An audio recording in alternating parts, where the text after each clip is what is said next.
আলাইকুম ছোট্ট বন্ধুরা, আজকে তোমাদেরকে কি শিক্ষা দেবো? না ওই মায়ের শিক্ষা হলো না, যে হলো একটি ভালো শিক্ষা, মানে হলো লেসন। তাহলে লেসন লুক অ্যাট লতিশ কসুর জীবন, কসুর লাইফ। কারণ হলো দেখতে হলে কসু খেললে কিন্তু গলা চুলকালো, তবুও কিন্তু কসুর গাছ, কসুর ডান্ডি, কসুর হাগের পাতা, কচু গাছের ডিম, দানা ডিম থাকে মাটির নিচে, ওই ডিম। তারপর কচু গাছের শিকড়, চুল, মূল, লতা পাতা, তারপরেও সব মানুষে খাইল। টিটলে আর কত দুঃখের একটি জীবন হলো যে গলা দল মতনও মানুষে খাইল। তাহলে যদি কচু খাইলে গলা না ধরতো তাহলে ওর কি হতো বলো? আর এটি শিক্ষা হলো যে কিছু হাগের জীবন অনেক দুঃখ হলো, অনেক কষ্ট হলো। নিজে এখন কচু খায় না, এখন কচুর জীবনে দুঃখ আসছে। তুমি যখন গরুর ডিম, গরুর দুধ, গরুর লেঞ্জুর মাথা টাথা সব খাও, তখন তো বলো আই লাভ কাউ কাউ। তখন কি? তখন গরুর জীবনে দুঃখ হয় না? গরুর জীবনে দুঃখ হলো কেন?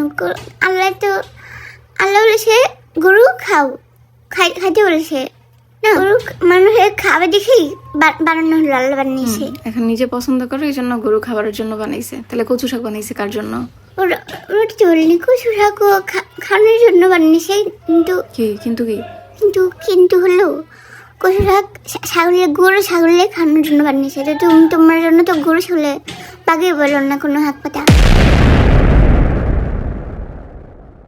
বন্ধুরা একটি বিরাট ভুল হয়ে গেল, কুতুর অনেক মনে দুঃখ হয়ে গেল। বলেছে যে মাথা গরম হয়ে গেল। আর আমি তো লতি খেলাম না, বলেছে যে আমাকে ডিং ডিং বেজে দিতে বলেছে, ওটা নাকি বেজে দেবে না। তাহলে কী দেওয়ার খাবো? তাহলে এখান থেকে চিংড়ি মাছ রেখে দাও, আমার জন্য তুলে রেখে দাও। একদম নজর দিবা না চিংড়ি মাছের দিকে, অল্প একটু আছে, এটাই লতির জন্য নামাইছি। তাহলে আমাকে ডিং ডিং বেজে দেবে, নাহলে কি দিয়ে ভাত খাবো আমি? না যে লতি তরকারি রান্না করছি, লতি খাবা? আজকে তোমার লতি খাওয়াই ছাড়বো, দেখো। আচ্ছা দেখে আমার দিন আজকে কীভাবে কী হলো, কি শুরু হয়ে গেল, কীভাবে শুরু হয়ে গেল। কোন থেকে উঠতে না উঠতেই কোথার সাথে একটি হাঙ্গামা যেটি হলো ওটি হয়ে গেল। আর এখন দুপুরের খানি একটি ঝামেলা লেগে গেল।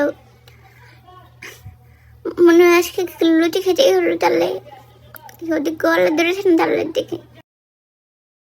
দেখতে সব বন্ধুরা শুধু ডিম বেজে দিছে। আম্মু গান করেছে মতন, আম্মু বলেছে ডিম বেজে দাও।